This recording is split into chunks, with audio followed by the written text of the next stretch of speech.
Desde março, a gente vive uma nova realidade no país e o número de casos de violência contra a mulher aumentou durante o isolamento social, mas para muitas, o medo não entrou em quarentena.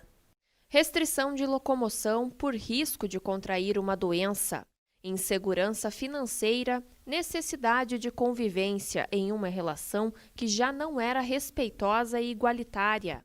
Esses são os fatores que tornam a quarentena de combate à Covid-19 um período mais perigoso para elas.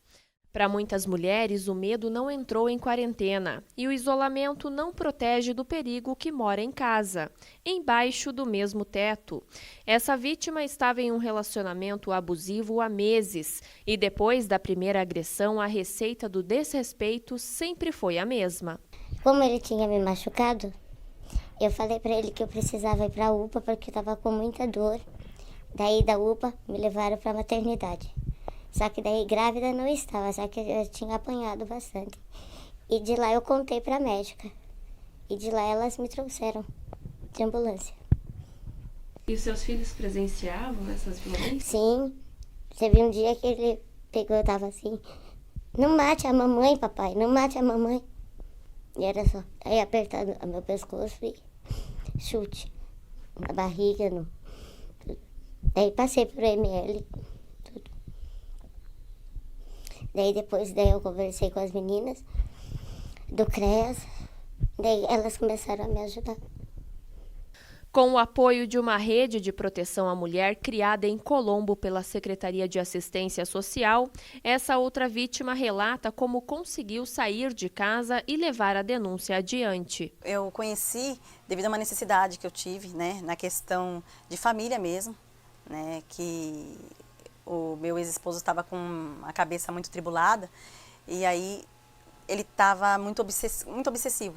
Né? E aí ele estava determinando muitas coisas e aí me gerou muito transtorno, né? Inclusive ir da empresa, importunando, né? Fazendo coisas que não eram bacanas, aí acabou fazendo com que eu tivesse que vir solicitar um apoio. Né? E aí foi aqui na casa que eu consegui esse apoio, né?